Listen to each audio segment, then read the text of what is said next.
السلام علیکم۔ امید کرتی ہوں کہ آپ سب خیریت سے ہوں گے۔ ایک بہت پیاری حدیث آپ کو سناتی ہوں، وہ یہ ہے کہ سیدنا عبداللہ بن عمر رضی اللہ عنہ کہتے ہیں کہ ایک مرتبہ ایک آدمی نبی کریم صلی اللہ علیہ وسلم کے پاس آیا اور کہا، اے اللہ کے رسول، کون سے لوگ اللہ تعالیٰ کو زیادہ محبوب ہیں اور کون سے اعمال اللہ تعالیٰ کو زیادہ پسند ہیں؟ رسول پاک نے فرمایا، وہ لوگ اللہ کو زیادہ محبوب ہیں جو دوسروں کے لیے زیادہ فائدہ مند ہوں، اور اللہ کے ہاں سب سے زیادہ پسندیدہ اعمال یہ ہیں کہ مسلمان کا اپنے بھائی کو خوش کرنا، اس سے کوئی تکلیف دور کرنا، اس کا قرض چکانا، اسے کھانا کھلانا۔ مجھے کسی بھائی کی ضرورت پوری کرنے کے لیے اس کے ساتھ چلنا اس مسجد نبوی میں 1 مہینہ اعتکاف کرنے سے زیادہ محبوب ہے۔ اور یاد رکھو، جس نے اپنے غضب کو روک لیا، اللہ تعالیٰ اس کی خامیوں پر پردہ ڈالے گا، اور جو اپنے غصے کو پی گیا،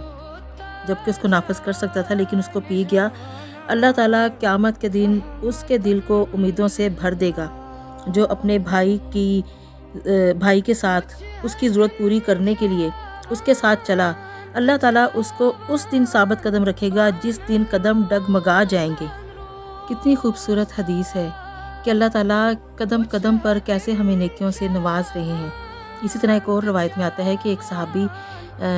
مسجد نبوی میں اعتکاف بیٹھے ہوئے تھے، تو ایک آدمی ان کے پاس آیا اور اس نے کہا کہ میں نے کسی کا قرض چکانا تھا یا اس کا کوئی کام تھا جس کی وجہ سے وہ بہت پریشان تھا، اور اس نے کہا کہ مجھے مہلت چاہیے فلاں بندے سے، تو لیکن وہ اس کے ساتھ بات کرے، کوئی اس کے ساتھ معاملہ طے کرے میرا، تاکہ مجھے تھوڑی سی مہلت مل جائے۔ تو جو صحابی اعتکاف میں بیٹھے ہوئے تھے مسجد نبوی میں، فوراً اٹھ کے چل پڑے کہ آؤ میں تمہارے ساتھ چلتا ہوں، میں تمہاری ضرورت کو پوری کرتا ہوں، اور میں تمہارے ساتھ اس کام میں تمہاری مدد کرتا ہوں۔ تو جب وہ چلنے لگے تو اس آدمی نے کہا کہ آپ تو اعتکاف میں بیٹھے ہوئے ہیں، تو آپ مسجد سے باہر کیسے جا سکتے ہیں؟ تو انہوں نے کہا کہ میں نے نبی پاک صلی اللہ علیہ وسلم کو ارشاد فرماتے ہوئے سنا ہے کہ جو شخص اپنے بھائی کی ضرورت کو پورا کرنے کے لیے اس کے ساتھ چلتا ہے، تو اس مسجد نبی میں 1 مہینہ اعتکاف کرنے سے اللہ تعالیٰ کو وہ زیادہ محبوب ہے۔ اعتکاف سے بھی زیادہ محبوب یہ بات ہے کہ وہ اپنے بھائی کی ضرورت کو پوری کرے، اس کے ساتھ چلے، اس کی مدد کرنے کے لیے، اس کا مددگار بننے کے لیے۔ اسلام ہمیں قدم قدم پر نیکیاں کمانے کا، آگے بڑھنے کا، خوش رہنے کا، کامیاب ہونے کا اور اچھی زندگی گزارنے کے راز بتاتا ہے، اور ہم بد نصیب ہوتے ہیں جو کسی بھائی کی ضرورت کو پورا نہ کر کے ان سب یہ جو ہمیں موقع ہوتے ہیں، اللہ تعالیٰ ہمیں مواقع فراہم کرتا ہے،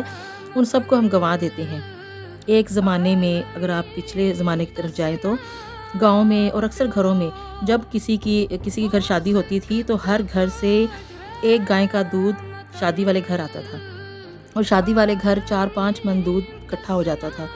اور گھر والوں کو کوئی مسئلہ نہیں ہوتا تھا، بلکہ دودھ اتنا اکٹھا ہو جاتا تھا کہ وہ مہمانوں کو بھی پلاتے اور خود بھی پیتے،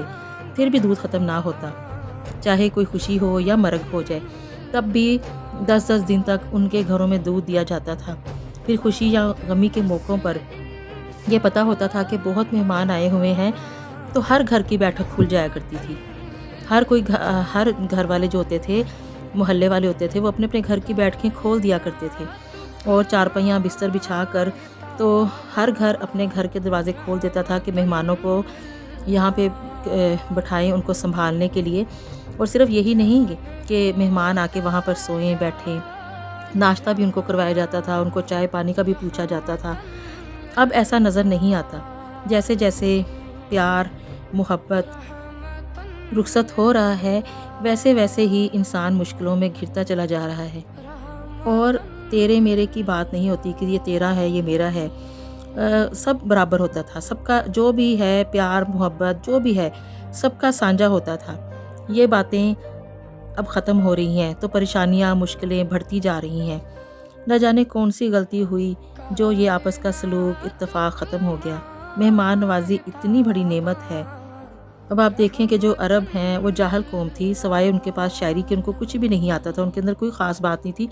سوائے شاعری کے، لیکن ان کی جو مہمان نوازی تھی وہ بہت اچھی تھی، اور اللہ تعالیٰ کو مہمان نوازی اتنی زیادہ پسند ہے، اسی لیے اللہ تعالیٰ نے ان میں ہمارے پیارے نبی حضرت محمد مصطفیٰ صلی اللہ علیہ وسلم کو بھیجا۔ ہمارے بڑے بوڑھے جو ہوتے تھے، بزرگ ہوتے تھے، اگر کوئی گھر میں مہمان آ جاتا تو وہ کہتے تھے کہ رب آ گیا ہو، مہمان کو وہ رب کا روپ کہتے تھے۔ اب جب ہمارے گھروں میں یہ آ گیا ہے کہ مہمان کو کہا جائے کہ کتنی دیر کے لیے آئے ہو، کب جاؤ گے، تو پھر برکت کہاں سے آئے؟ اللہ بخشے میری امی جان کو،